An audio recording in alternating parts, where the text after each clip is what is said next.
Yes, it is on.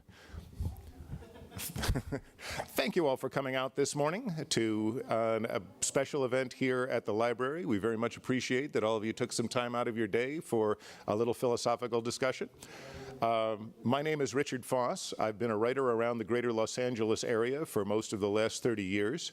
I'm the event producer and am happy to welcome you with the traditional please turn off your cell phones, MP3 players, children, and other noise-making devices. You may mute the children rather than actually turning them off if you so desire. The topic today is food art? This is a question that has been brought up because of an article that was published in the Atlantic Monthly early this year. In that article, a cultural critic and art critic basically said that the cult of celebrity chefs and regarding chefs as artists was something that was harming the art world, and that basically chefs are technicians who feed us. Without addressing the merits of that argument right at the moment, I will say that while that is sort of the extreme position, it did cause a conversation to start in both the food and art worlds that we are continuing at this event. An event very much like this one was sponsored by the SOFAB Institute, which also sponsored this event. For those of you who are not familiar with the SOFAB Institute, it is a group that looks into the legal, cultural, and other ramifications of the food industry, and that operates the Museum of the American Cocktail and the Southern Food Museum in New Orleans. They also do events and lectures in the Washington, D.C. area, and this is their first lecture that they have sponsored in Los Angeles. This event is part of a continuing conversation that's going to go on across the country. Another one is going to be held like this in New York, and then the final one in New Orleans in October, with the results being collated into an article for the Culinaria, which is a scholarly magazine about food. I'm very happy to be able to welcome you and would like to introduce the person who will be moderating this event, Philip Dobard of the SOFAB Institute. Philip is the vice president and is a filmmaker whose research has been sponsored by the Pew Charitable Trust and other very important people. Philip? Philip? I'm here.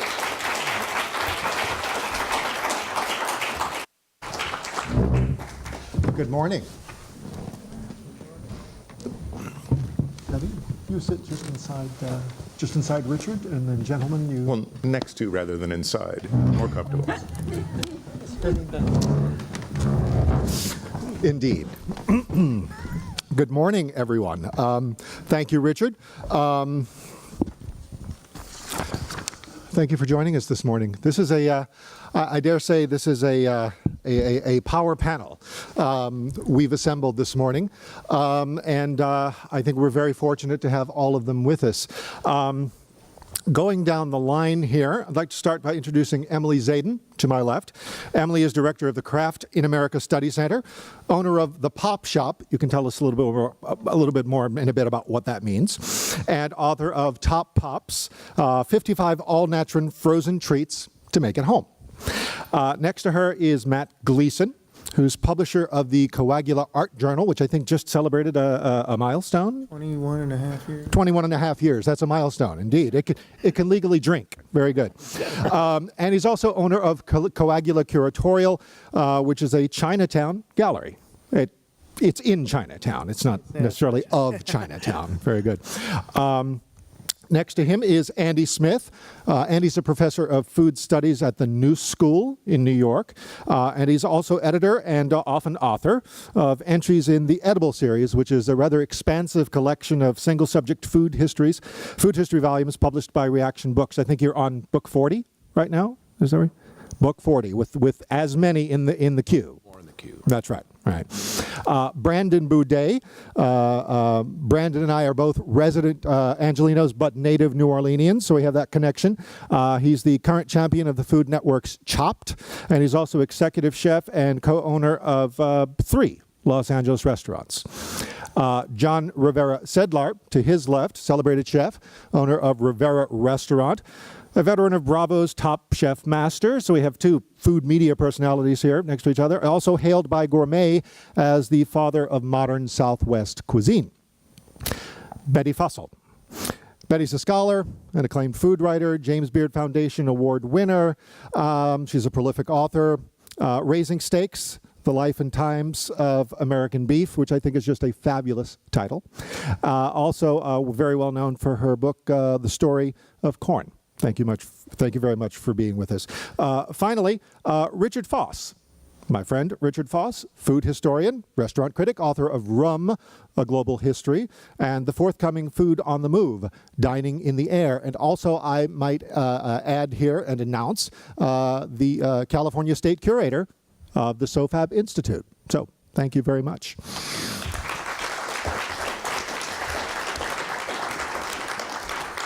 So, is food art? Well, the question is certainly out there. As Richard mentioned, there was an article in the New York Times last fall that fired a good measure of debate and got people talking. And SOFAB said, we think we could take this places. And so we set about assembling this nationwide discussion, starting in Duke, North Carolina last fall, continuing here today, going to New York September 5th, and finishing in New Orleans on October 10th with Ken Albala speaking. Briefly, I'm not going to show my hand, and neither is SOFAB. The fact is, we see our role as sort of providing the platform, the forum for the discussion, perhaps the debate. I'll begin briefly by saying I think it's a definitional issue. I think definitions are at the heart of the debate. Food and drink.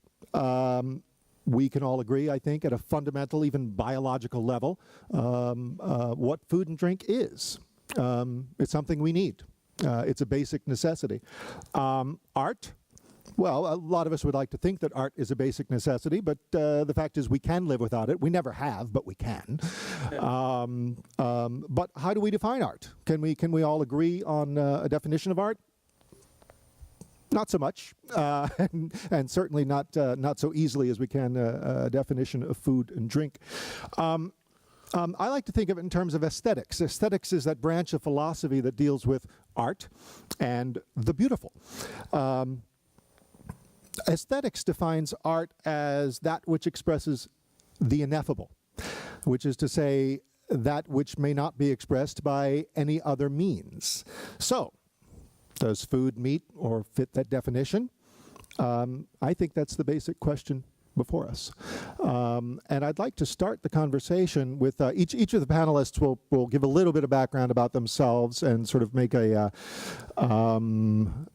declaration of sorts, a mini declaration about how they feel about the subject, and then we'll follow the thread and see where it leads us. I'd like to start with Emily, who recently curated a triptych, if you will, on food and cultural expression at the Craft in America Study Center. Emily? Thank you.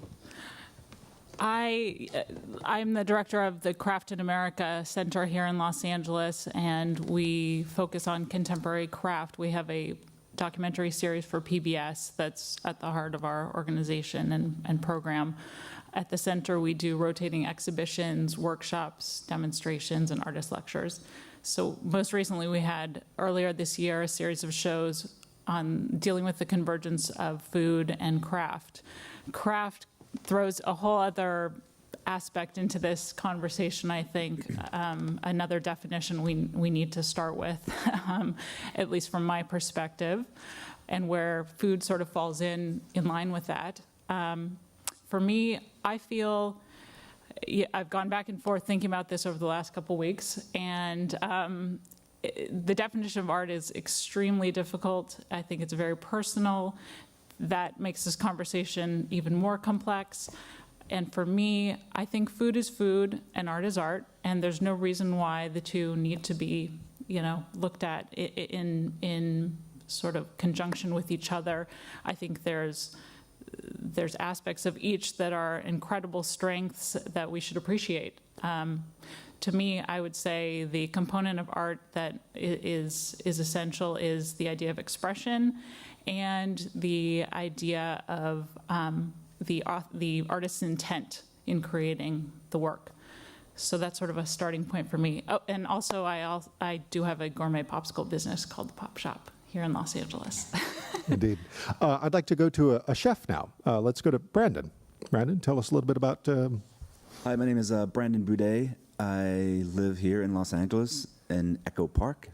I own 3 restaurants in Los Angeles, Dominic's in West Hollywood, Little Dom's in Los Feliz, and the 101 Coffee Shop in Hollywood.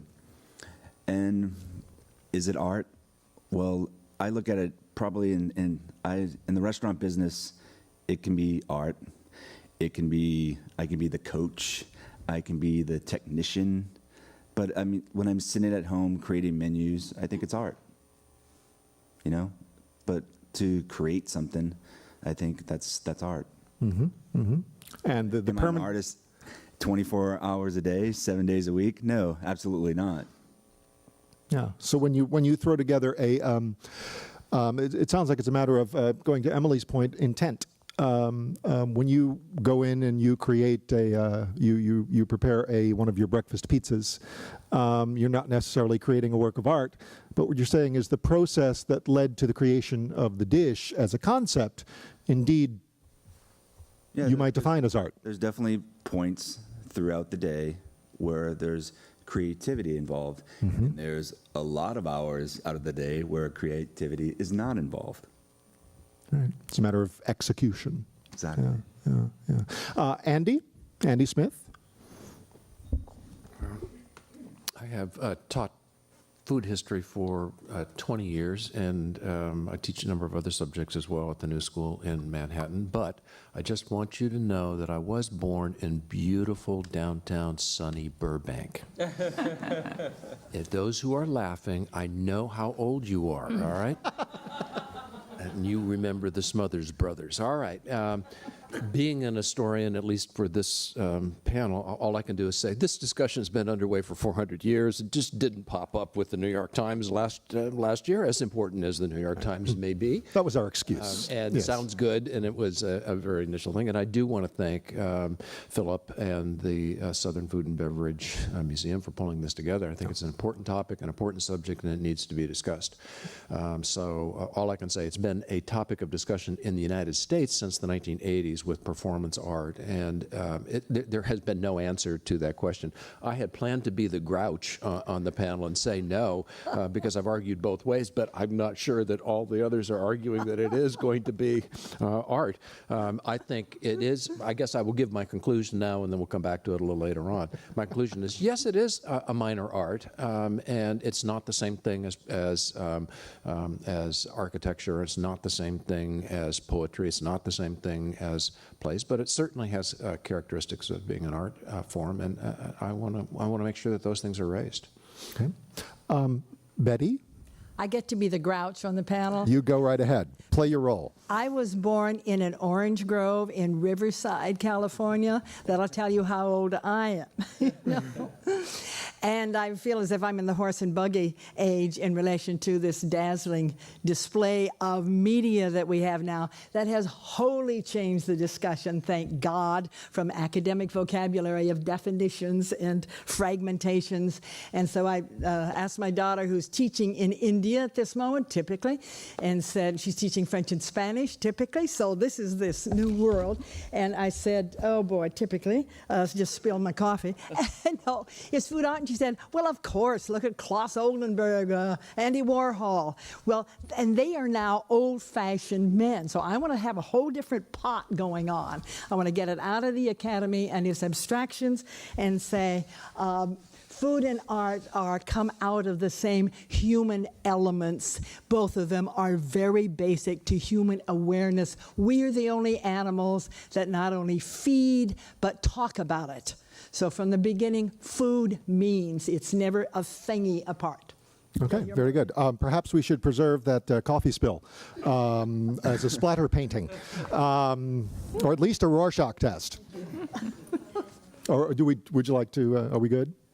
Oh, we're good. Okay, very good. I'll clean up while the rest go on. Okay, very good, very good. Richard Foss.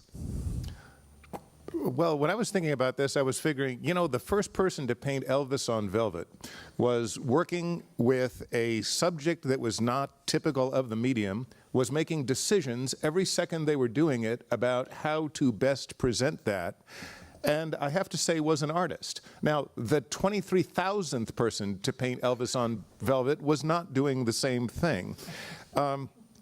There are to me, sometimes people talk about art as though it is a thing rather than a process. Art is a process that can produce a thing, it can produce a performance, it can produce an experience, but to me, the elemental aspect of it is the question of whether it was done out of pure display of technical skill, or whether there was that set of things going on where someone was trying to figure out how to express something. Now, I have been in a restaurant when a chef got an unusually virulent selection of chili peppers come in and practically poisoned everyone in the restaurant because of the fact that he had not made those adjustments in his recipe. So this suggests to me that chefs are adjusting things based on the availability of ingredients. Chefs are adjusting things possibly based on their own mood. But when I can't say whether one of Brandon or John's sous chefs, while they may be doing the exact same thing, if there is no reasoning process behind it, they may be replicating a piece of art, but they may not be artists while replicating that piece of art. Now, one might look in another direction and say Da Vinci and other great artists of the past worked as part of a team. They had people who were filling in parts of their paintings. Now, that doesn't mean that they went in the direction that modern Hollywood does, which is the picture is by Leonardo da Vinci with key grip and 29 other people painted in at the bottom. The credit is given to the creator of the concept, to the person who pushed the most groundbreaking aspects rather than to every technician who was involved. Going too far in that direction, you might end up saying that there was only one artist at the construction of the Notre Dame Cathedral, every square inch of which is carved with what we would call art, but with most of those people being stonemasons working by direction. So I find it very difficult to separate exactly who that is involved in any kind of commercial kitchen as opposed to some catering event where someone is creating something that really is done once and will never be recreated. I find it extremely difficult to look at something, and if you don't know if it's ever been done before, to separate it from both the background culture of that particular item and from trying to divine the ideas behind its creation. Was that confusing enough? No, not at all. Followed it perfectly. But it's interesting, you speak of Da Vinci and his studio, et cetera. And of course, Da Vinci, Michelangelo, et cetera, some of their most famous works are done as frescoes, which involved painting in wet plaster, which of course is a very volatile medium because it dries rather quickly. And I think we might draw an analogy with food. At any rate, John Sedlar. Is food art? I don't know. But food has a really tremendous power to communicate. Building my cooking foundation, I'm much older than Brandon here. He's a new kid on the block. Building my foundation, I went to a restaurant when I was young. I took my parents and my younger brother, and it was called the Palace in Santa Fe, where I grew up. And it was very continental. Continental was sort of a catch-all. People, it was European, Swiss, French. And they had incredible food. And I was sold. I wanted to do this for the rest of my life. There were flambés, there was cooking with wine. In Santa Fe, we had never eaten anything with wine. There was a flambé, brandy. And I said, this is what I want to do. And that was my first building block, that flavor was everything. It was just plain delicious. The second thing, and growing up ethnically in Santa Fe, we were poor. We had beautiful tortillas, and we had chiles, and we had, but we wanted to be eating steak and chicken with the Anglos down the street. So we were very insecure. And I ended up eating in a restaurant called El Paragua in Española. which is the lowrider capital of the world. And I just tasted these flavors, chilies and enchiladas and tamales. And I really realized for the first time that I didn't have to aspire to the European kitchen, that these flavors and cooking techniques were really nutritious, they were healthy, the food was beautifully colorful, it was sustainable, it was just healthy and terrific. My third experience and building block came at a restaurant in Santa Fe called the Bull Ring. And there was a chef named Jean Frigo, which translates to John Refrigerator. And he had a menu that he had European dishes on one side and specialties of northern New Mexico on the other. And it was continental, but they weren't combined. It wasn't fusion yet. But that was the third basis of how I approach every dish. And then the last thing, I got the coveted slot of working at L'Hermitage restaurant here in Los Angeles. And what I learned there was the delivery system, the sort of experiential experience of arriving at a restaurant with valet, walking through the experience, the entrance, the entire, everything from the size of the paintings to having double doors between the kitchen and the dining room so that when you would eat the pomme souffle, they wouldn't taste oily. The artwork was there on the wall, but it wasn't overwhelming you. It wasn't like Las Vegas, that it's more about environment than food. It was really what was on the plate. So it's really the delivery system. And so I learned that flavor was paramount from the palace. I learned that that my heritage preservation of these ingredients was very important, and that everything should be old world and new world, and then the delivery system. I saw something very bad at L'Hermitage.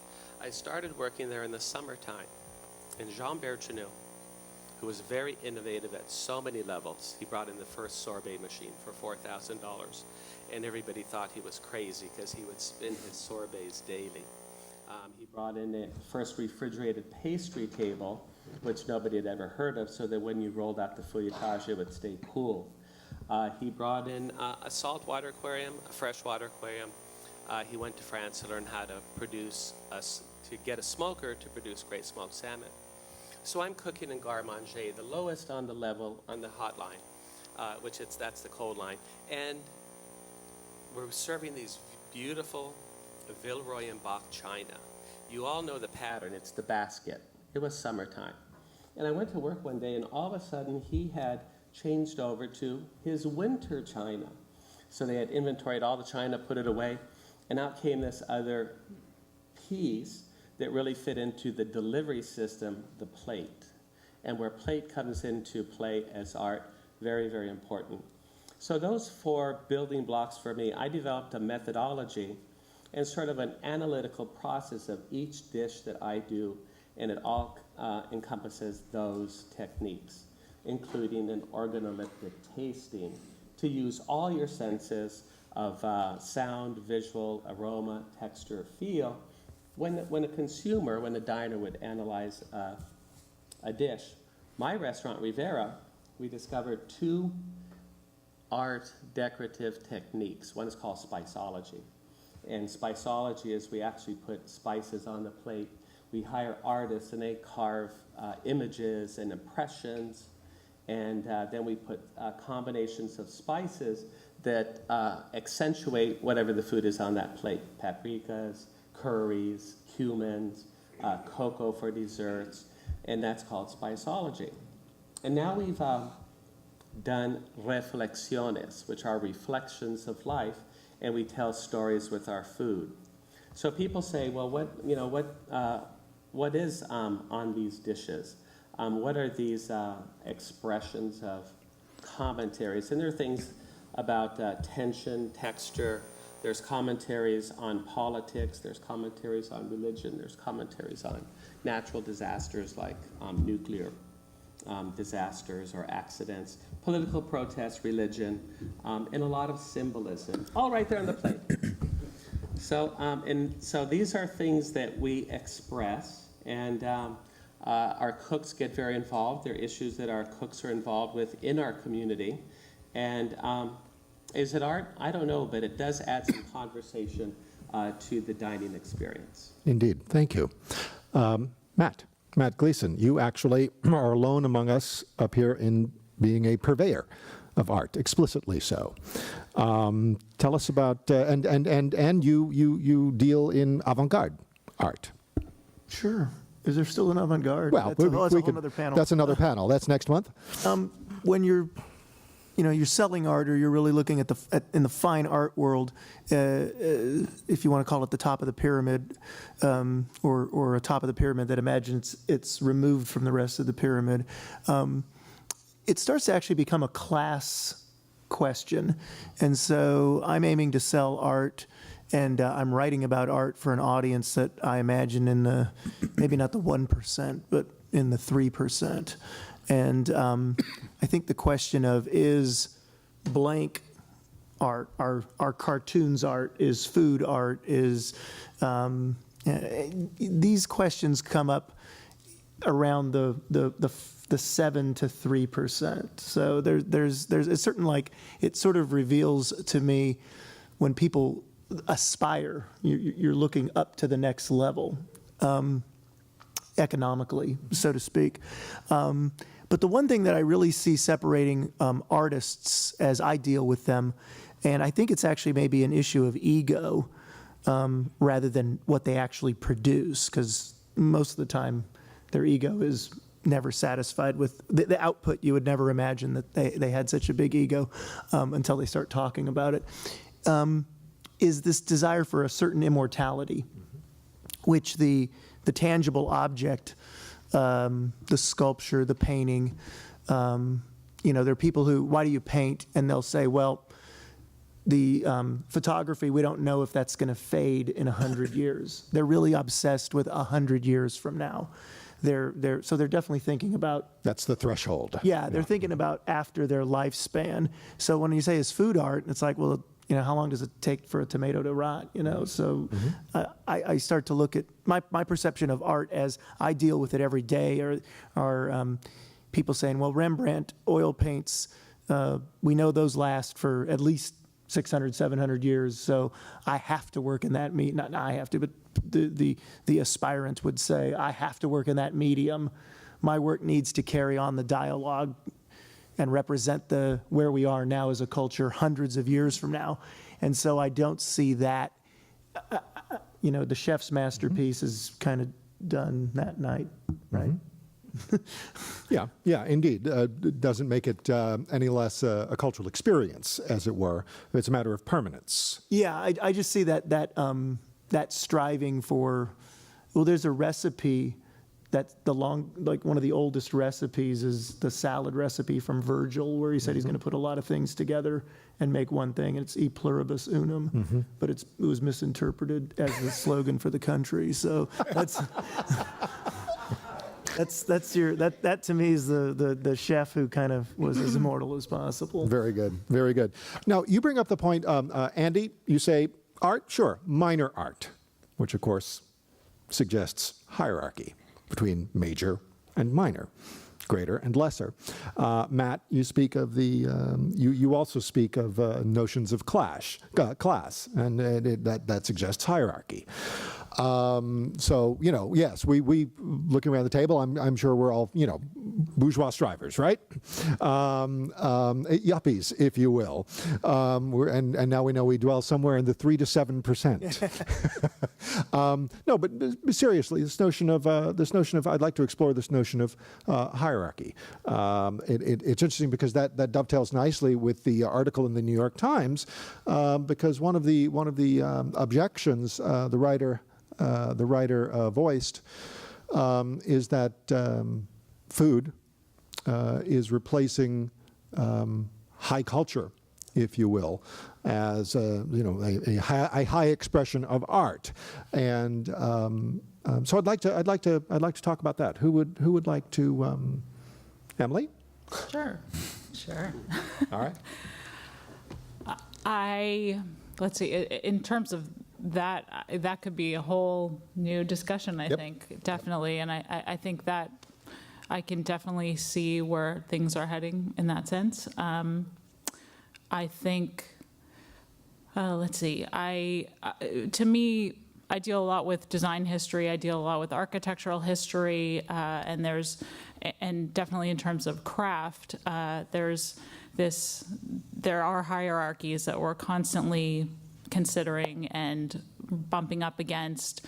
To me, the architecture exists in and of itself in this elevated state of balancing rationalism and art and aesthetics and beauty, and it's all encompassing, and the person who experiences it is enveloped within it, and why we can't keep these categories as they are, and why we need to constantly strive to be in this is upper 1%, for instance. I'm not sure. Furthermore, I think there's an interesting I feel that a lot of the art that does make it to this upper 1%, definitely in terms of economics, is not even necessarily the best art that is out there. It's just what people want to pay the most money for. Mr. Matter, you charge what you think you can get, right? There's a lot, and so I think maybe this is a little, I'm going to get scattered here, but in terms of fabricators and Da Vinci and the team, there's often been that aspect of process to art, as separate from the kitchen and the food side of possible art. There's always been people fabricating art. Jeff Koons, basically all of his work is fabricated by other people.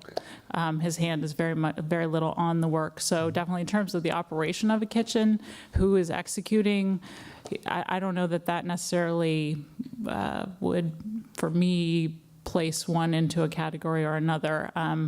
I think it just comes down to the idea of, or where the ideas are emerging from, and again, how expressive they are, and what the statement is that's being made, and that there is, I think, in a lot of art in this hierarchy system, there is the intent of the artist to express some sort of idea through the art.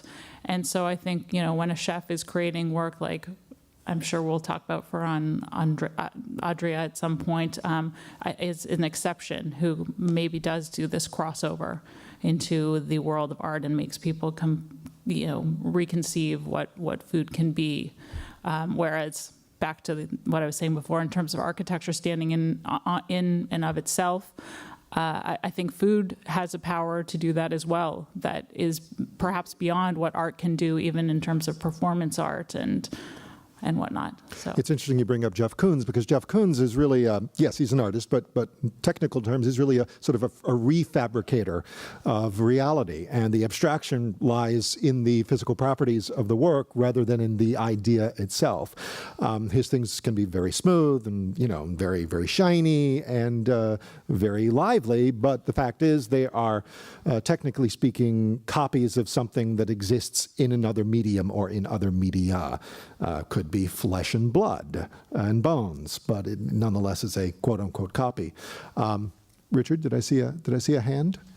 Yeah, one of the things that in bringing up Koons and other artists, and also in bringing up, as you did, the idea of, well, a tomato is going to rot, and in any case, if somebody has served something at its peak of flavor, it is to exist in the moment. And the two things come together, just thinking, all right, John is one of the very few chefs that I know of ever to really try to express such concrete and political ideas as opposed to abstract ideas.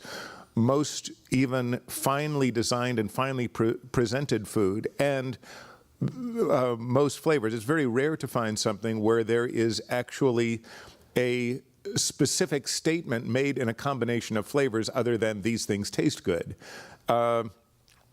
One of the things that I've done is in teaching some classes through the UCLA Extension program, I have tried to sensitize the people in the classes about culinary history to the idea that if you eat Sicilian food, you can think about that, and you can see the patterns of invasions in that food. You can see the Arabic influences that represent one set of invasions. You can see this French influences, that you can start dissecting the influences in the same way as you can dissect the cultural influences in a piece of art. Now, needless to say, most people don't do that, but it is something that can be done.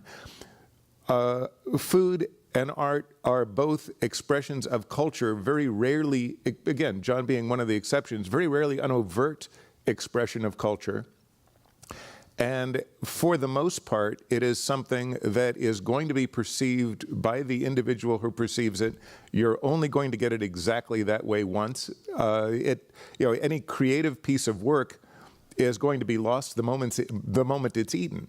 On the other hand, as soon as Paderewski stopped playing, that was the end of that particular piece. Think of all of the artists, think of all of the musicians whose names have come down to us from prior to the era of recordings. We have all of these reports of how brilliant they are, but we will never be able to perceive them exactly. We have reports of the castrati of the 18th century who were able to shatter glass, who were able to do astonishing things. We have no idea what that sounded like, and we'll never know. So the replicability and the ability to capture that, they do come into play, but there are plenty of other examples of basically lost pieces of art that are lost because of the fact that the moment performers stopped doing them, they were gone. Andy, I just wanted to interject here.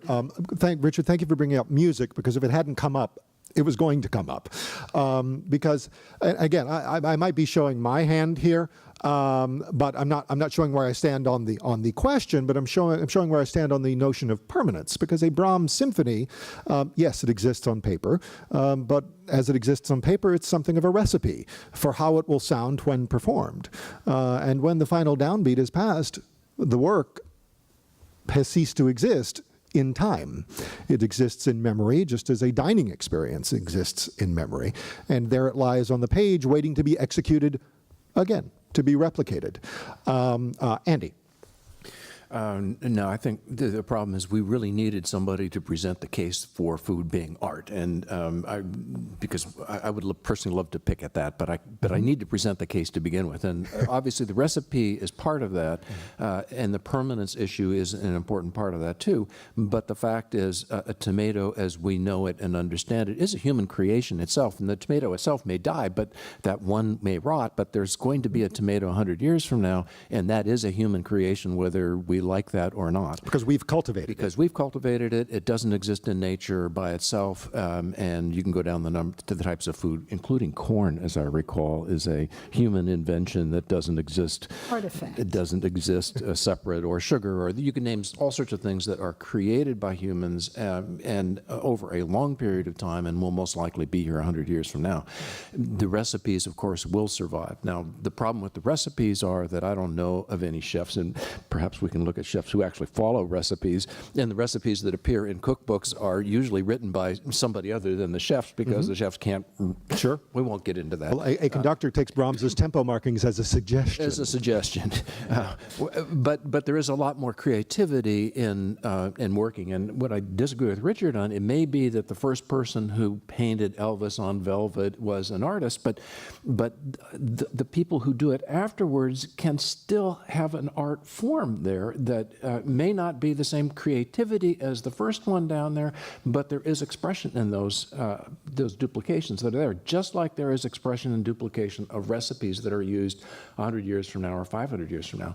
And as we both know, we both are culinary historians, we've enjoyed Renaissance food as best as possible to duplicate it, and there are lots of issues with trying to duplicate historical recipes, but we can enjoy that even though it may not be the exact same foods that were there, it may not be obviously the way things were prepared, but there is a part that survives, and that seems to me to be art, and that seems to me something important that we want to retain. Brandon, as our resident panelist of Sicilian extraction, perhaps you'd like to follow on that thread. You grew up in New Orleans, which is a place where cuisine is closely associated with cultural identity. Yeah, I mean, I'm just sitting here listening to everyone, and I think it's getting a little too cerebral here. like honestly, I'm in the restaurant business, and I'm a chef, and I'm not offended if you call me a cook. I think that's my trade. That's what I do. I get as much satisfaction and like like from cutting an onion as I do from producing a beautifully roasted 80-pound pig. Like it's like and I'm in the business to obviously make a living, and in the restaurant business, we're providing an experience. It's like people don't quite notice that it's like you walk in there and you want that experience, and people don't quite realize. I always have this discussion with our staff and so on. It's like you walk in and it's like if that host or hostess act like they know you, you like this place a little bit more. Trust me. And if you have great service and the food was just decent, you still like that place a lot. And if you have great food and great service, you think that place is just truly amazing. And so it's like, is food art? It's like we can sit here and it's like break it down. I don't really care. Good argument. I'm in the restaurant business. I enjoy what I do. I love it. I found something that, when they say try and find something you love to do, I love to do this. So if I'm an artist, great. Yeah. But it's like, I'm just as satisfied being called a cook as a chef. And I think that's like maybe part of it. Yeah. No. And it's like, I get just as much satisfaction. Like, I think I've created some great dishes at 3 o'clock in the morning, working out of the pantry of my house with my mind slightly altered from a night out. I think I've created some true art back in those days. Making hash of hashish. Very good. Exactly. I'm not suggesting anything. I'm just saying. But yeah, it's like it's no more different than I say, you go to see a musician play in a concert. It's like going to a restaurant. There's how's the venue? Is it, are you at the Sanger Theater in New Orleans, like watching this event? Like, that's why I saw my first concert, and it's like, it was REM, and it's like, wasn't an experience? Like, and that's what dining is too, I think. You hear that favorite song, maybe that's like eating dessert. It's like, Sure. Is it art? And you get a sugar rush. yeah, exactly. Yeah. Indeed. Betty. The way we experience anything, in my view, is embedded in culture. Culture conditions. Culture is the beginning of it. Culture. It situates everything. We eat culture when we eat food. We look at culture when we look at art. So the questions of permanence, as like all of these questions here, we're all conditioned by Western European. And that is a very narrow definition of what hierarchies are, what permanence is. All you have to do is look to the Eastern world. You find entirely different definitions of permanence and whether it's meaningful or not meaningful. And the experience of that, you think of any mandala, which is made to evaporate the moment it's done, to disappear. So any performance, this is any action in the present is by definition impermanent. Whether it's a Shakespeare play, because we don't have that experience, nor do we have it of Sophocles. All we have are the little notations that were written down in funny little script afterwards. That's all we have. So all of these things have to be recreated to make them alive. What is the center of life? Food. What is the center of life interpreting anything is art. So it's implanted. Yeah, indeed. I want to ask you, Betty, your academic training is in literature. In Shakespeare, actually. There you go. Very good. Write what you know. Because food is theater, as every Sure. chef, every eater knows. Sure. Let's go back. Someone mentioned this, and I'd like to follow this thread. This notion of let's say art and food. Okay, both are human artifacts, right? But so are shoelaces and nuclear waste. So is science. Yes. So in science, art and food, both means of cultural expression. Surely, right? But so are laws and policy documents. Does that make them art? No. Although there's some very artful political dealings to be done and that have been done. But this notion of the ineffable, language is a human artifact, right? But typically everyday conversation is not what most people would term art, and aestheticians often argue over the nature of poetry. Well, okay, poetry is language, but what does poetry do with words that everyday conversation does not? Forget ineffable. Go back and just discard that word. Okay. Because without the particulars, there is no art, because art is based on images. Images are memory. The imagination is the key here, and that deals in particulars. Okay, very good. John, I'd like to hear what your responses to all this, and take us somewhere. I'm with Brandon. It's very, very erudite, and it's a different world than. Lead us out of the kitchen then, please. But I think that really the ephemeral nature of food is it's something that's prepared and then it's gone. It's gone. And for those of us that have lived through so many food revolutions that we remember, Escoffet's classic kitchen, Ferdinand Point, and then Nouvelle cuisine started, and then California cuisine and raw cuisine, and now there's bacon on desserts. And there's just been this march forward when many people say that there isn't a new dish in the universe. They've all sort of been done. It's all been made. A reinvention of the same thing. And from my experience when I was in the kitchen at El Bulli as a guest, I didn't work there for a whole summer or anything, but I was there.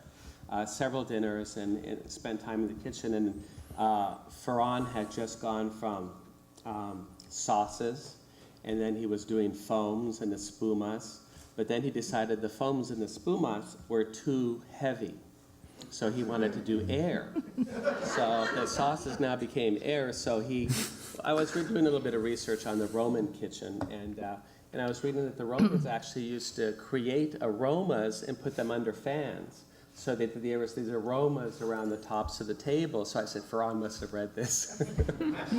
So it's, I don't know what the next revolution in food is. I think that there is a point of differentiation between what the home cook makes to nourish the family to what a restaurant experience is.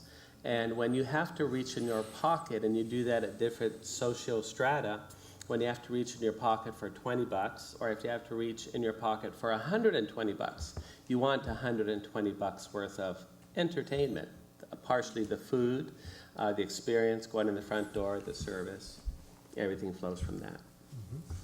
Richard? I noticed that both of the chefs have been talking as much about the stagecraft of a meal as they are about the process that's going on back in the kitchen, about the things that prepare someone to enjoy the food, the things that are sort of the cultural symbols of fine or creative dining. Whether it's something having to do with, from the ancient Romans forward, bringing in scents that most people don't even think of, having the person at the door recognize you, creating a sense of ambiance that makes you take the experience seriously. Everything, including the china, is something that I think but these are almost all things that are not, if you ask an average person what are the things that make the dining experience worthwhile, those aren't the things they're going to name. These are subtle, they're background, but they're setting the stage. So do you think that absent those things, if people were presented that quality of food in a diner experience, might they not even value it more because they're looking at it as, oh my gosh, here's a gem in the rough, here's a gem where I didn't find it? Because I can think of, there was a period of time during which, and not that long ago, in which fine dining meant the kind of restaurants that we were all growing up in, that were continental cuisine with heavy dark fabrics and the red leather banquettes and all of the other silliness with And heavy things rolling sauces, around too, on in cards. addition to the fabrics. And what? And heavy sauces in addition to the fabrics. Yes. I'm trying to remember who the food writer was who referred to those restaurants as serving stuff with heavy, stuffed with stuff with something heavy on top. And I can't remember who it is. Pardon? Andy, was it Karen? No, writer who celebrated the cuisine of Kansas City and Bryant's barbecue. Oh, Cal Trillin. Calvin Trillin, yes. Calvin Trillin wrote some beautiful, savage reviews of the whole style of continental cuisine, saying that, if basically, if you need all of this stuff to get you to take the food seriously or to really be ready to appreciate the food, maybe the food isn't very good if it's not good without the whole stagecraft aspect. But I'm going to go back to Philip's earlier argument. We're confusing class and money with food and art. Confusing? Yes, it seems to me. I They mean, part of we're the same defining thing? food art as being upper class, and my answer is it's not. We're conflating and It confounding. should never be considered that way. I mean, yes, you can't have art for the 1% or for the 3% or for the 7% if you want, but isn't food also something that is in your home? Isn't it something that, I mean, it's a drama. I mean, a meal is a drama. It has a beginning, a middle, and an end, and it has all sorts of nice little caveats in between, independent of whether it's china there or silver or crystal or anything else. It is still an art form. And to me, that's what's important about this discussion. It isn't just about the upper class and what they're eating and aren't they eating beautiful food. It is also the things that are served in the home. Well, I was making the point, I was intending at least to make the point that there was a revolution that happened in food, I think, across the country when suddenly restaurants went from being these hushed places to being places that were loud and boisterous and far, far cheaper than the old ones had been, that this was a sort of a democratization of high-quality food in serving it in more casual atmospheres and in the loud, hard surface, more casual atmosphere, that was taking it beyond the 1% or the 3%. Yeah. I'd like to discuss this notion of performance art, which is where we've been going lately. And Matt, I'd like you to address this. You deal in. It's a challenge to deal in performance art, because how do you, as a dealer, what do you sell? You can't sell Karen Finley and hot Sell chocolate. tickets. But I do. Actually, I did not sell Karen Finley tickets. We only had 50 seats, and I have 5,000 Facebook friends, so I couldn't possibly. I just said, we'll get 50 people in here. That we made it a VIP thing, but we sold Karen Finley drawings. So she made paintings during the performance. I represent a performance artist, Tim Yude, who types an entire novel in the place where the novel takes place and on one piece of paper, and the beaten up piece of paper on the same brand of typewriter the author used is the framed object of art, and it's a relic of a performance. And you could look at any great painting as a relic of sort of a design mastery. And I think the word design might enter into the conversation here at this juncture, because I could look at a chef following a recipe as opposed to one creating something improvisationally at 3 a.m. As the difference between design and art, because design, the conductor following the symphony is much like the design elements. There is a manual for design, for proper pictorial design, but there is no blueprint for a masterpiece. So the art is what happens after that foundation has been established. And I think all great creative endeavors have a design foundation, but the ones that can reach the level of art as we know it to be the creme de la creme would be that's the 1 in 1,000. Indeed. Again, the notion of, I would like to look at performance art as being sort of a two-sided equation. It's an extension of, if a tree falls in the forest and no one's there to witness it, has it fallen? Well, we know technically it has fallen, but sort of, the experience is incomplete because no one has witnessed it. If you cook for no one, if you cook and it no one eats it, it's going to decay on its own, right? Whereas if it's consumed, then one might say the process is complete. John, you were speaking about the whole. You were the one, I think, first brought up the notion of the sort of the whole experience, the total experience of dining. There's the work in the kitchen, but there's also the work in the dining room, and then there's the diner, who is paying for, hopefully, a fulfilling cultural experience. And it's really, in which case the participant The diner is a participant in the artistic process, in much the way that in some performance art pieces, if Karen Finley can't splatter the chocolate on someone, then, you know, the... Did they not enjoy the performance? as Right, much did they as not people enjoy the from- performance yeah. if they can't lick their chops, so to speak? So anyway, John, would you address that? I find the whole culture very interesting now ever since social media started, and how America is experiencing a renaissance of how passionate people are about food, chefs, food processes, techniques, ingredients. The experience, and to get involved in the experience, one of the best, I just got invited to cook a dinner this coming June in Bordeaux.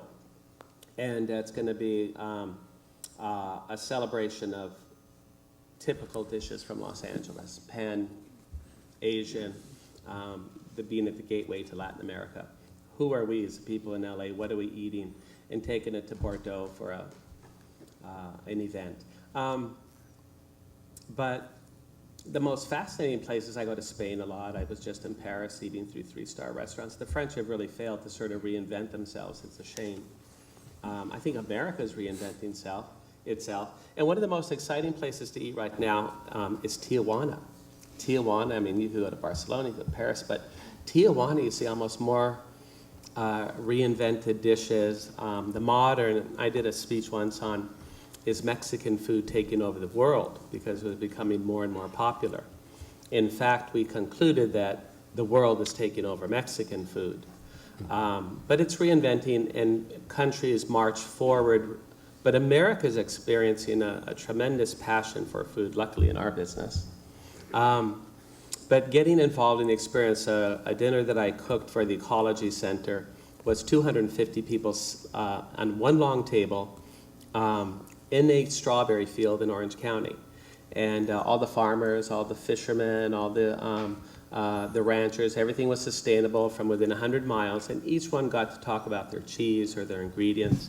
And standing there in the dirt, in the soil, in the terroir, and then cooking the dishes and outdoor grilled peaches was one of probably, of all the places I've cooked, was one of the most tremendous experiences that I've ever had.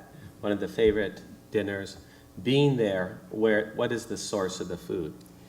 We have a rooftop garden called Cielo Verde, and it's an aeroponic garden that really, I think, is the future of cooking in America. Every rooftop should have a farm. It's better than organic because there's no carbon footprint. It goes from the roof directly into the kitchen. The cooks go up there, and Cielo Verde has a dual meaning. It means green sky, and we have these beautiful, huge towers touching the sky. They're reaching up towards the sky, and they have fruits and vegetables and lettuces and herbs. And then it has a dual meaning called green heaven. And we thought that was obnoxious. We didn't want people to think it was green heaven. But after 6 months of going up, watching it, transplanting the seeds, harvesting the ingredients, taking them down into the kitchen, this is a complete experience for the cooks, taking it down into the kitchen, hand washing leaf by leaf. It's not usual in industrial restaurants. You pick up big bunches of spinach and you put it in these huge sinks and you turn around. No, this is one leaf, hand washing each leaf, the respect of coming through the experience of growing it, harvesting, and then you prepare it, you put on a plate, and it goes to the guests. And it's just, you get sunburned, you get windburned, you have to climb up there, you have to carry everything down. It's very, very cerebral and spiritual, so we call it green heaven. Now the customers want to go up. They actually want to pick their own and get involved with that process. So I think the more that people get involved, so many people have gardens now in front of their restaurant. When you're in the soil, in the sun, picking what you're growing, it's a very spiritual experience. So, you know, talk about slow food, right? Interesting, and this is I'm exploiting a seam for SoFab promotional effect. Richard, Brandon, and I just returned from New Orleans, where last weekend SoFab produced the first Farm to Table International Symposium, which brought together people from literally all over we have few internationals, so literally all over the world, to discuss all of the aspects of the food system, all of the bands in the farm to table spectrum, and Slow Food USA was well represented, and this whole notion of leaf by leaf. Now that's not what they mean by slow food, but that's certainly there's performance involved there, because you needn't do that in order to clean those leaves, but it really does get you in touch with the food, most certainly. Betty? Performance depends on a word we haven't used here, transformation. And any housewife can experience this and does experience it every day in preparing food, because it's the act of transformation that is the magic. Imagining what you want to eat, putting it together, watching the process, watching the leaf grow on the carrot, consuming it, that is an experience. That will not be repeated. And is that an art? Of course it is. Richard? This causes me to think that what you're talking about here is essentially recreating the experience that everyone had, whether they liked it or not, 150 years ago, because your food was local. A lot of it was grown in your own kitchen garden. So what you're talking about is a reconnection to all of the elements of your craft. And that makes me wonder for Emily, since the institution you work with is Museum of Craft in America, and since you're focused on the craftsmanship of food, and feel free to plug your popsicle thing sooner or later here, but the degree of connection to the materials in a work and the way that the person's experience, their visceral experience of those materials might change the way that they create the final result, and might change the final result, that decision process. Do you define that as an element of craftsmanship just to be inspired by your materials? Is that within that particular bailiwick? Yeah, so I was just thinking along these lines. There's an undeniable level of craftsmanship in a lot of kitchens today, I think, and that's a beautiful thing. At the same time, I would say, and this is something that we deal with constantly in terms of craft, that craftsmanship is essential. Whether or not you're striving to create art when you're creating a work of craft is a different story. And so in that sense, creating a meal in your kitchen, I think is a very different thing, even if you're very skilled and very mindful of process. I don't know that it puts it in that category. When you sew a dress at home, when a housewife, let's say, would sew a dress at any point in history, I don't know that she was intending to create a piece of art, if that's the question that we're asking. What is also coming to mind for me is this idea of, we're talking about these processes that were, as somebody just pointed out, the way it worked in history. You grew your food right there, you cooked your meal. I don't think anybody in history necessarily aspired to be creating art when they were, growing things right on the premises of their own home, or wherever they lived, and making things by hand in their own space. That's just the way of life. And there's a sort of an interesting privileging, I think, that we're returning to now of this back to the land, reevaluating our connections to the earth and to these basic necessities in our life, and looking at them with a new eye. Yeah, indeed. Food. There's been an explosion in food and beverage media. When I and some others in this room were growing up, there was the Galloping Gourmet and Julia Child.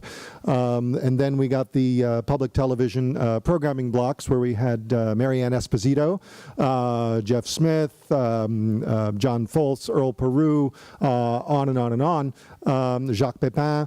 And now, of course, we have several cable channels that are wall-to-wall food and beverage media.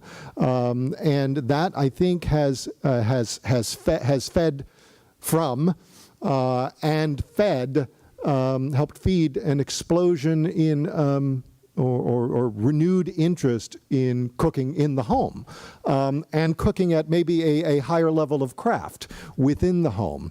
And on the panel are two individuals who are now, I'd say, you're veterans of food and beverage media, who have participated in that. So we know this, but where I'd like to go with that is, how do you think, do you think that this explosion and this wall-to-wall depiction, which we know is not always terribly realistic, do you think that somehow distorts, or not? I might add that whether or not it has really caused an explosion of skill, it certainly has caused an explosion of pretension in terms of people getting really a little overwrought about the whole thing, and a sort of an obsessive attitude that isn't necessarily healthy. But I'll leave it to the media people to Everyone needs a discuss Viking that. range now. Very few people actually use them. Yes. And they're looking at each other. I think there's like two parts to that. I think it's good and it's bad. It definitely, like we had a brief discussion last week about how Industrial Revolution, it was great before that when it came to food, because everyone cooked all their food, they got all their food from their grew their own vegetables in the food, backyard. yeah.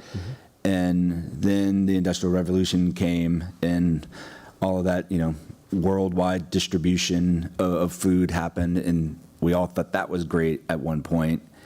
And now it's slowly going back to that. And I think, in this social media thing, I think it's probably going to take sort of the same path. It's going to get to the top, and then it's going to do something, because it can't maintain this, because it's kind of it's getting to the point where it's slightly ridiculous. It's I'd say it's reaching its Mannerist. We're approaching the Mannerist phase of food and beverage media. Yes. Right, and so I think social media will take that same sort of path. It's like, and it's funny because for an example, I was traveling this summer, went to Amsterdam, Paris, and the Greek islands, and like John said, like Paris, they're a little bit behind us when it comes to food. It's like they started out way ahead of us, and then we caught up, and then we passed them. I think just by seeing like the ingredients they use, they're still, I'd say, a couple years behind us when it comes to certain things like that.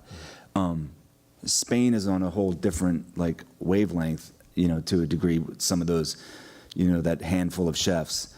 And then it was funny because I enjoyed it the most. That was my own personal opinion. But being in the Greek islands, it's like there's not much social media going on there, and they never stopped growing their own vegetables in their backyards next to the taverna. It just hasn't, There's continuity. They skipped all that, and it's like, and that's what we like.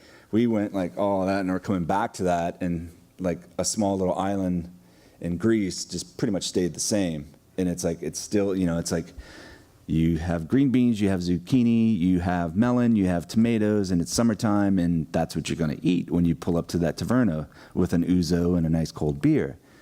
And I mean, to me, dining like that trumps any Villeroy Bach coat and tie dining experience in my mind, And I think I think social media is going to be on that same path. It's like it's going to come back to something to where it's like we all don't have a cell phone in our pocket. Sure. I remember You were trying to talking communicate about- you while you were cruising the Greek Isles. You were talking about this, a reevaluation of the values of the past, in which you suddenly start valuing the work or the ideals of a previous generation. But that kind of revolution happens in art on a regular basis too, doesn't it? I mean, punk rock was necessary because rock and roll music had gotten so far toward the progressive and the austere that you needed something that was just a blast of power, and then that got evolved back in. The same thing has happened in classical music. You get extremes, the pendulum swinging to one direction and the other, in terms of both fashion and in terms of people consciously going and coming back to the values of a previous generation. So, it's sort of an argument for food as art, in that food and art can both be very faddish at times, and food and art will both take a leap ahead, go too far with that leap to the point where they're becoming irrelevant, and then sort of fall back and incorporate a different set of values, either older or newer. Yeah. Betty, I'd like to follow up on the point about transformation, and begin with looking at it in a surface way, and then maybe go deeper.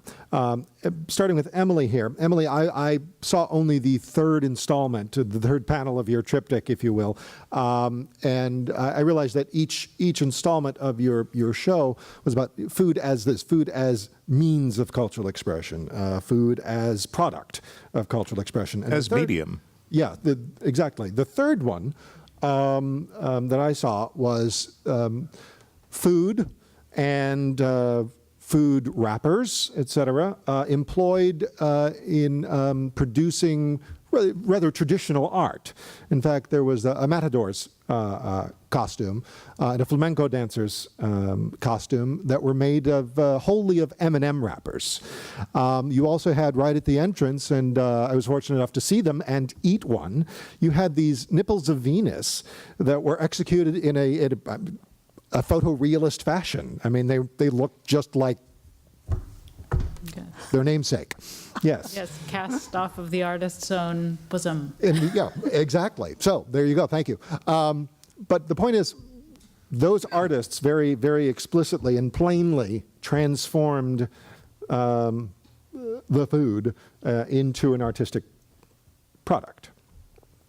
Yes, yeah, and it's interesting. I think I assumed that we were going to talk more along those lines of the Klaus Oldenburg was thrown out there earlier on. And yeah, this realm of, there's been an incredible new wave of experimentation by artists using food as medium.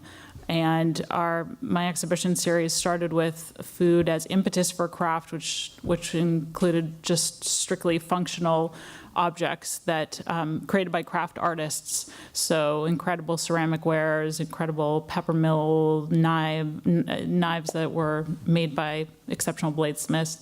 The second was food as subject, so it was depictions of food subjects, and medium was the last. So in terms of what artists are doing now with edible material, I think it's just fascinating what is going on. I think there's sort of a freedom in using food as a medium that doesn't exist maybe in other traditional mediums.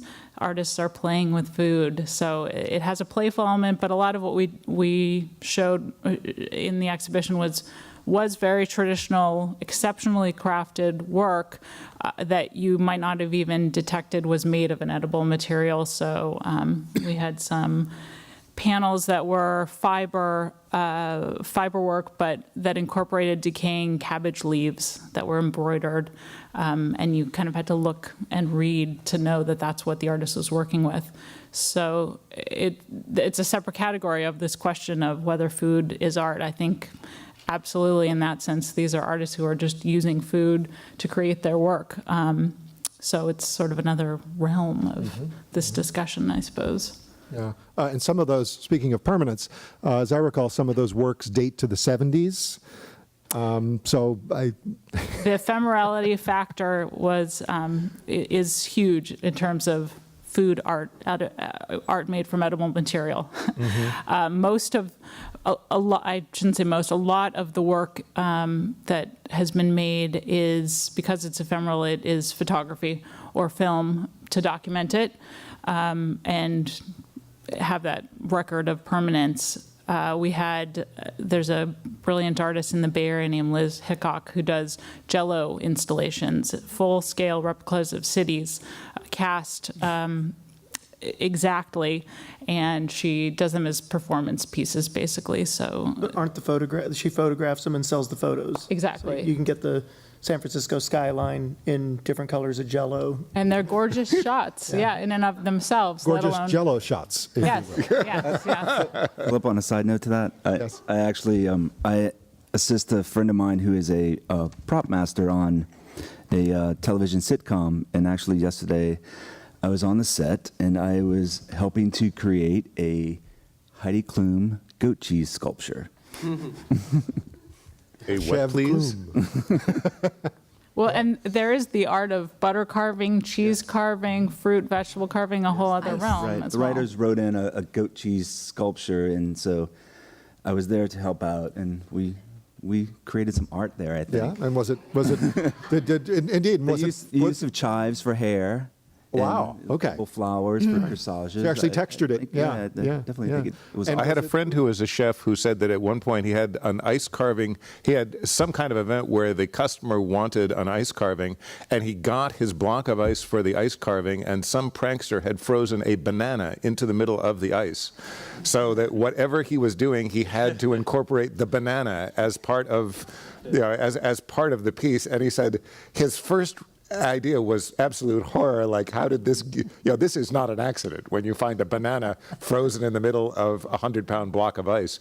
But he said, okay, we're going for Salvador Dali territory. Let's go here. How many licks And do- how many licks completely does it not take what he to was get to the going to do. And they loved it. They thought it was hysterical, and they thought he had arranged it. So Yeah. Two questions. Did anyone eat the sculpture? Yes, it was edible. Okay, but did people eat it? Did it Yes. get consumed? Well-known actors were on the set Well, eating that sculpture. Very good, very good. And is there a photographic evidence? I'm sure it'll air soon. Okay, very good. Okay, very good.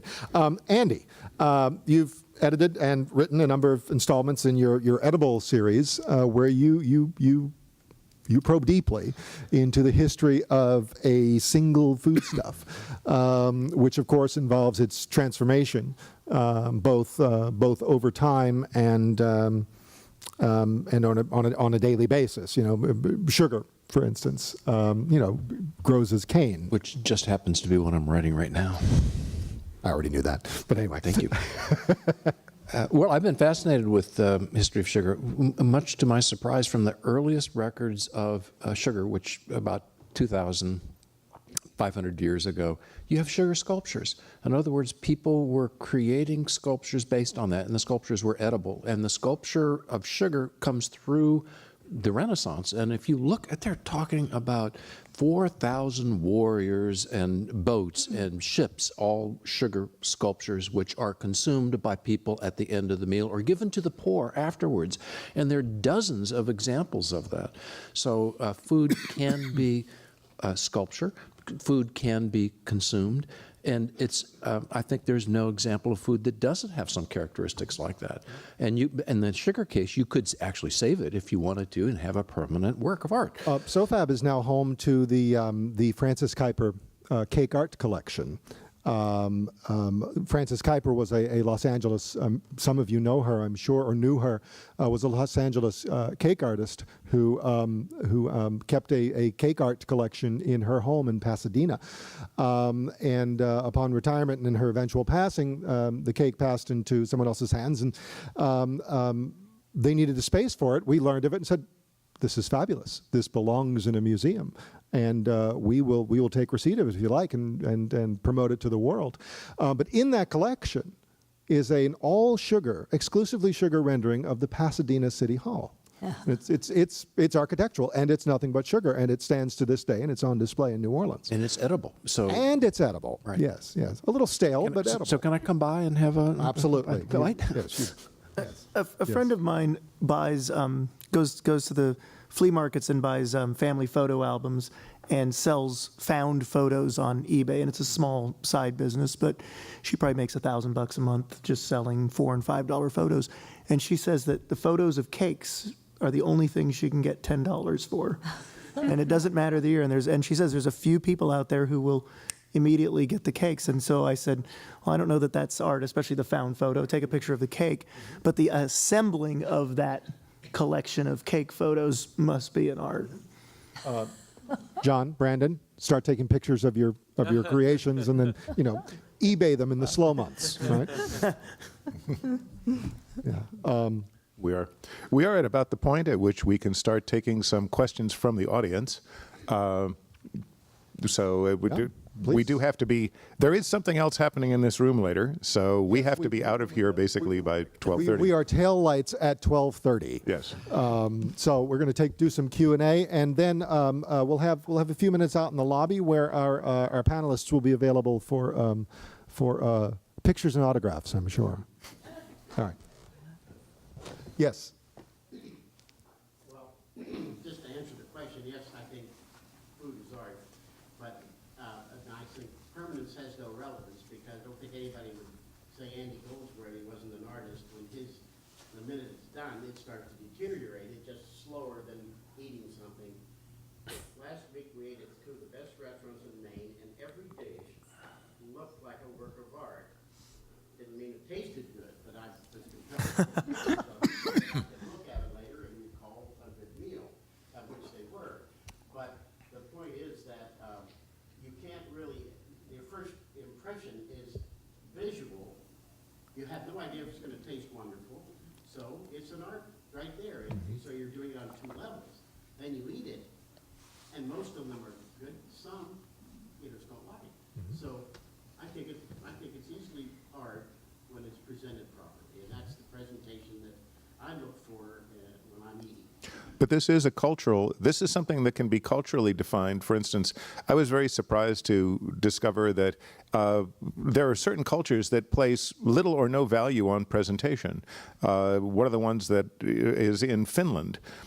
Finnish food is notoriously the dullest looking stuff. No matter how tasty it may be, it's slopped on the plate and given to you, even in a fine restaurant. And they seem to pay no attention whatsoever in terms of doing anything to make it pretty. It's just not a cultural value for chefs in that culture. And there are some cultures that don't place a value on presentation, and some that place an extremely high value on presentation. I think it's funny that you said it. When you were served these meals, they looked like art. It's just that the word "like" in there is kind of a simulacrum of art as opposed to the actual, you weren't in the actual presence of art. But Anyone else? Tracy? I wanted to mention that all throughout the discussions and what this man said, that I was struck by the fact that that what constitutes art, or one part of the definition is the experiencing. Not so, you spoke about the intent of the maker, the creator, the craft that's involved. Definitely art involves technique of some sort. You have to be good at creating what it is, the basic parts of it. That doesn't make it a masterpiece, but craft is involved. Then there's the creator's involvement with the medium, and in this case the food, and both chefs talked about that a lot. And so there was intent, there was the involvement that the chef is informed by his ingredients. So even if he's making the same dish, it's never going to be the same, just like a dance performance is never the same. Or a play is performed in a different way, even if it's performed every night. There's a level of all of those elements, the craft, the technique, the authenticity, the involvement with the medium, informing the creator. But in this case, I'm thinking that the experience of the consumer is important. And it may not be visual, as you just said. In fact, there was recently, in the past 20 years, this development of restaurants where you eat completely in the dark. And the whole emphasis is on your experience of the food in terms of taste. But my point is that you could be on a Greek island and have the most amazing food experience of your life, and it will stick with you and you'll go back to it. And to me, when I experience art, I have a connection with the pieces that I really like. And it can't be, it's not always because they were beautiful, but something in them made me have an experience that informs me for years later. And to me, a person would have a food experience that is like that. And it could have been in someone's home, it could have been in a restaurant, it could have been at a camp, it doesn't matter really where it is, although the point is that the environment does influence the experience. And so when a chef has a restaurant, he's creating a total experience. So that to me is also part of the art. So just like there are Velvet Elvises, and then there are, there's Da Vinci. Well, one of the, you're speaking about the chef, you brought up a whole bunch of things in there, including you were just going to the idea of the chef as producer and into the environment. Speaking as someone who has dined at twice at the Dining in the Dark experience, I can say that you can go to anyone who dined at a experience where you are dining in pitch dark served by blind waiters and ask someone a day or two later what they had and they won't know. No matter how good the food was, they still won't know, because the real element of that experience is about the sensory deprivation. You learn a lot more about the people who are with you at the table, because the fact that you are all nervous. They're trying to focus you on the sensory experience of the food absent sight, but you're really not in a mood to experience the food because everyone is a little bit on edge. And there are some people who can't take it. There are some people who partway through the meal just say, get me out of here, I can't do this. You certainly aren't in a way that you're really going to be experiencing the scent of your food, because you are feeling more awkward and confused than it's the most awkward and confusing meal you will ever have. And that is, awkward and confused are not the things that lead you to particularly enjoy a meal. And yet you did it twice. What? You did it twice. Yes, I did. One of the things about it, though, that is a value of this is if you go to that type of an event with friends, you will learn an amazing amount about your friends, because you are all in this vulnerable situation. You're all in this unusual situation, and you all tend to talk. And it is an experience, but not necessarily the experience that you expect. I know a number of people who have done this once, and I don't know anybody who's done it more than twice. You know, I would want to make one, when you're talking about the connection you have to art, the personal connection, when the Broad Museum opens next year on Grand Avenue, I'm sure most of you will eventually go there when some relative visits town. Understand that every piece of art you see was purchased on the advice of an art advisor to Mr. Broad. So imagine someone telling you the food you are eating is important. Imagine them telling you, oh, that tastes good. That is how art at the top of the pyramid is sold. Hire a menu picker. Absolutely. Well, but that's, if you go to a restaurant, there are a lot of restaurants around Los Angeles that operate entirely with a prefix meal, some of the most expensive ones, where you are eating what someone else says this is what you should have. That to me is the same analogy. Is the chef wishes to focus you upon the values of a particular item prepared in a particular way. And I would ask the chefs here, if you've ever done prefix meals, do you ever find yourself with an agenda of saying, here's an ingredient that if I put it on my menu, nobody's going to order it, but if I put it in the middle of a prefix meal and they have it, they'll like it. So this is my way to force them to try something that I think they should have. It's a subscription, if you will. Well, but am I right? Yes. All right, well, let me ask. Several ways there's several ways to do that. All right, what are some of the items that you've put into the middle of a prefix meal that you figured, nobody's going to order this goat liver, so I'm... Well, it's not even. I think it's not even about that. It's just pairing it with something that the customer likes. Like I have a wonderful, amazing crab meat fried with a turd will sell. Like it just works. Like What? Because we're talking kitchen lingo here. Like you fry something, or you add an amazing ingredient with that ingredient to get it like through to the customer. What restaurant are you in again? No, it's kitchen lingo. It's where it's like, I mean, John can expand upon this, but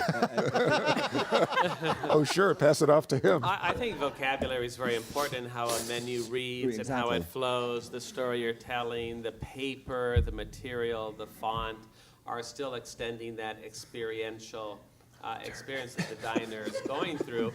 And then we play tricks as chefs. We actually try to strategically figure ways to implement ingredients that we'd like to sell. Sometimes we don't bury them, but we might use at a stronger note and a luxurious ingredient that would catch your attention. better. We use funny words. There's a lot of. We had a little short menu for some guests called Sharknado. On behalf of that new popular television program. So there's a lot of tongue-in-cheek fun right now. Americans used to love the center of the plate, big protein with supporting characters around. Young chefs now are being much more innovative, and they're using organs that weren't usually used, ears, tails, things that could be used creatively, small portions that add flavor to a dish, but it's not that protein with no bone. Americans didn't used to like anything with bones in it. So it's what I find really interesting that this panel is going on right now, that being from SoFab, when there was an incredible institution about 15 years ago called Copia that couldn't find an audience. It was a little out of the way, but that shouldn't have stopped it.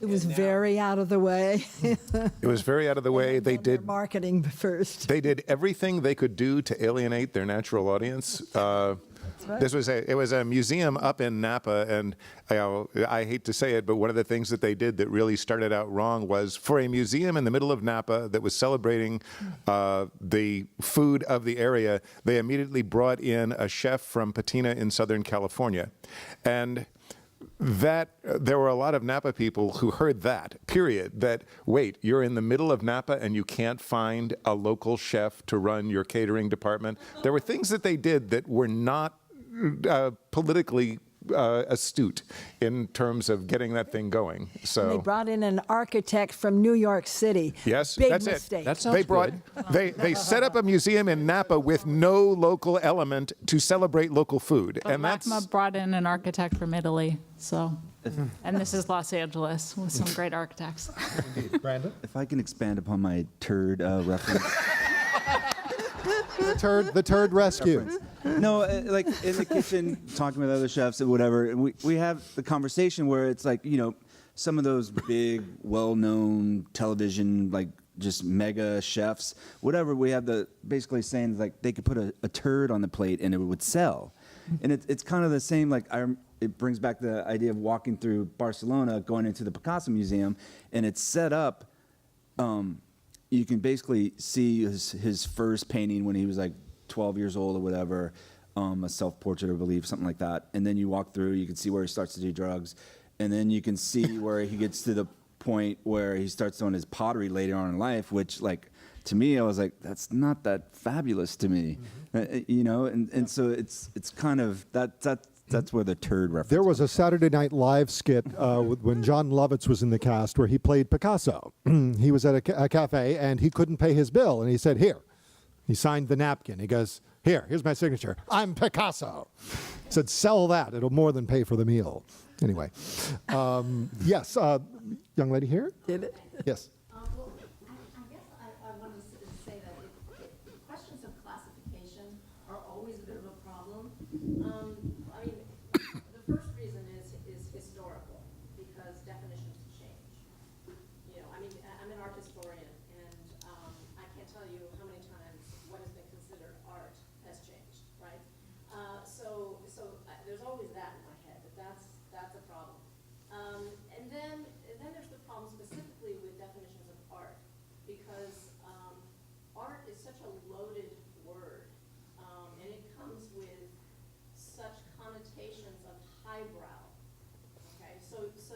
so when you often when people are asking, is this art? What they really mean is, does this thing deserve to be called art? Which does this thing deserve to be raised to this level of what we consider highbrow? And and that question is really a mask for what do we really value? And so I always come back to, and I found it interesting that I thought the chefs on the panel were the ones who were most resisting the question. And I thought maybe for good reason, only in the sense that I mean, what they kept talking about instead, it seemed to me, was what they value, what they are interested in when they are doing what they do. And I wondered if that wasn't, in fact, the central question behind all of this anyway, is what do we value in food? What do we value in art? Perhaps those are separate things, perhaps they're not. And perhaps they cross. Perhaps they cross, which brings us back to Emily, who was basically saying, why do we need to, why, which is, I think, also a very good question. Anyway, that's just a comment. But That's great. Well, is it meritocracy or not? Yeah. And this is, for me, an interesting point because what we value depends who the we is. Yeah. And I think we're at a fascinating moment where American culture is at the forefront of the culture of change, which is the definition of the digital revolution, and the speed of change, and the whole world is becoming pop culture in an American sense, because we're really, we are the creators of pop art and pop food in the big sense, and the globalization of every man is an artist in this way, and every man perceives, and every man is aware, and it's the definition of ephemerality. Our whole notion of time has changed totally, because ephemeral is, this instead of this. To react to two things there, one of which is why the question should be asked about whether food can be regarded as art is because the nature of art, whether you are talking about a piece of folk art, which some people can't recognize as art, some people can't look at an American primitive, at a Grandma Moses, at a piece of, for instance, the traditional Polish folk tapestry that shows everything very two-dimensional, but it's still very lively. Some people don't see that as being art. They see it as purely being expression of culture. To call something art is to be explicit about the idea that says, look at this, think about this, consider this using your reasoning faculties rather than just letting it wash over you. So it is always worthwhile to look at whether almost any human endeavor is being done with an artistic purpose or an artistic result, which aren't necessarily the same thing. And aren't necessarily intended. Are you a values historian? Well, you're saying art, the thing we value. So would you call it a values historian? Well, I guess it's social. I mean, I'm just sort of saying that the question has usually been asked in a way that implies, does this deserve to be? It's like honorific definitions of art, what aestheticians call honorific definitions. They are, you are basically dealing with, is this art means that you have in mind a fixed set of attributes of what qualifies as what art means. So that's part of the question is this definition, that definition changes. There's no fixed, yeah, because nobody here has a fixed definition of it, so. No, but there are in a sense implications that maybe creativity of a certain kind, or permanence of a certain kind, or the recipe but not the iteration, or the recipe and the iteration, or in other words, everybody sort of have been operating upon some notion of what art means, right? But that definition changes. Those definitions change over time, right? And that's all I'm saying about that. And then separately, the question about values, what we value in something is also underlying in the question. I think we can squeeze in just another couple of questions really quickly. Just one, really, because Dan, who is, and I would like to thank everyone at the Los Angeles Public Library, especially Dan Dupil, who is standing at the back, who made this program possible. That said, Dan Dupil has occasionally been giving me angry, staring looks that are burning through my body, saying, "Are we going to really get this to end on time?" So one more question, please. Over here, gentlemen. My own personal feeling, I agree with that lady back there that said the impact on the consumer is really important. The cream cheese and bagel I had this morning for breakfast were not art. However, especially here for the chefs, my son, who lives in San Francisco, always takes his mother and I to a different restaurant every time we come to visit him. And he had a friend that opened a restaurant that served offal. In other words, all the things that nobody really wants to list on the menu because they're terrible. And I was a little concerned, I was going to eat this stuff. How good was it going to be? Then when I got there, I realized what it was. It was the same thing that my grandfather ate when he came over from Avellino. It's the same stuff, but now prepared in such a way that it was not only good, but it didn't look anything like the look that but the taste was there. It was enjoyable. And so that I consider art. When somebody took materials that I was very familiar with and made it into something wonderful. Base metals, if you will. That goes back to the notion of transformation. And that sometimes art reveals and sometimes conceals the nature of its materials. So we have awful alchemy here. Turn it on a plate. But